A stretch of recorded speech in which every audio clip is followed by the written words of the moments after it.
With upwards of 40 friends and family members in the stands, it appeared for a while that Johnny Gaudreau might just record a shot on goal for every one of them. Returning to the Wells Fargo Center in Philadelphia where he grew up watching his childhood heroes play, the 28-year-old New Jersey native played one of his best games in years. In the end, it wasn't enough, as the Flames found a way to lose 2-1 in overtime to the Flyers on Tuesday. But if Gaudreau continues putting in efforts like that, the Flames' recent scoring woes will soon be a thing of the past. Armed with the sort of jump that helps separate him from almost every forward in the league when he's fully energized and engaged, he used his speed and creativity to create a steady flow of chances for him and his linemates. By night's end he had an assist on Oliver Kylington's goal and had an NHL season-high 10 shots on goal, also a career high for Gaudreau. His playmaking also helped Elias Lindholm record 8 shots, giving the duo more than half of the 34 shots Calgary had on net. "I was excited to play in front of a lot of people that have supported me for so long," said Gaudreau. "I'm not going to waste their time when they come out to watch me and have a bad game. Just try to work hard and do my thing on the ice. I thought we created a lot of offense the whole game. We had way too many great opportunities and didn't find the net.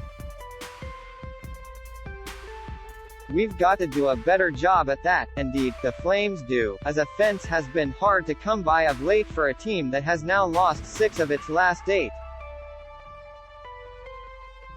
Gaudreau's top unit has certainly gone cold throughout this stretch, but on this night he was the best player on the ice by a considerable margin.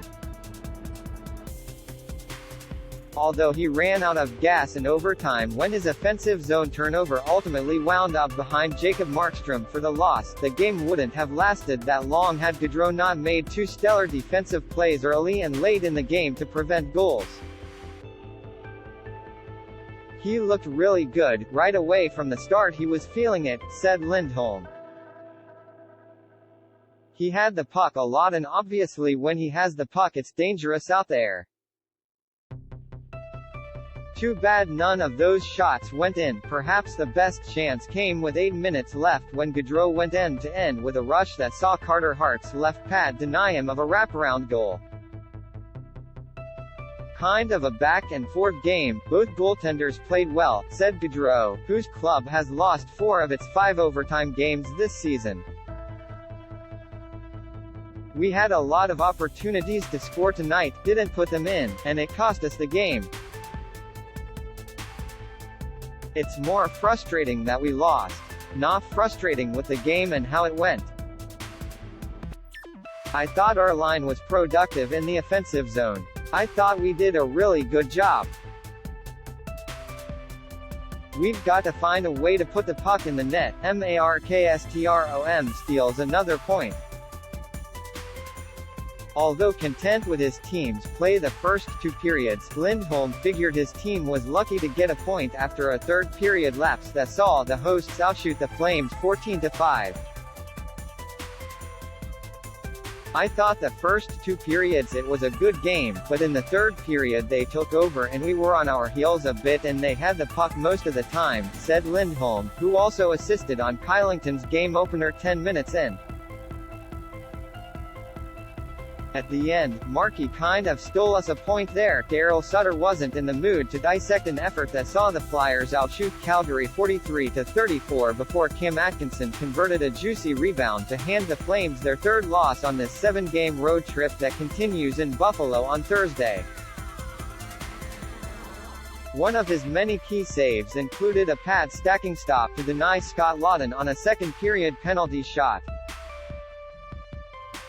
He also stood tall during a brief 2-man disadvantage shortly after Calgary opened the scoring.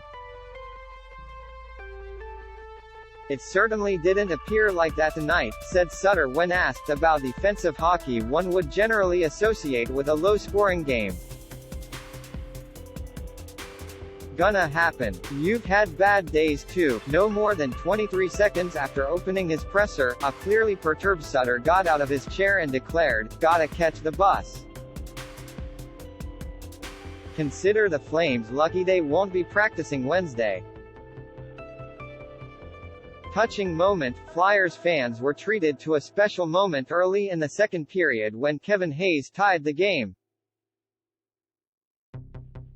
It was just his second game of the year following his second abdominal surgery, and his first goal since losing his brother Jimmy in the offseason. Immediately after scoring, he looked and pointed skyward for his brother before reaching down to tap his heart. "Personally, really happy for him," said Gaudreau, who was Hayes' roommate at Boston College.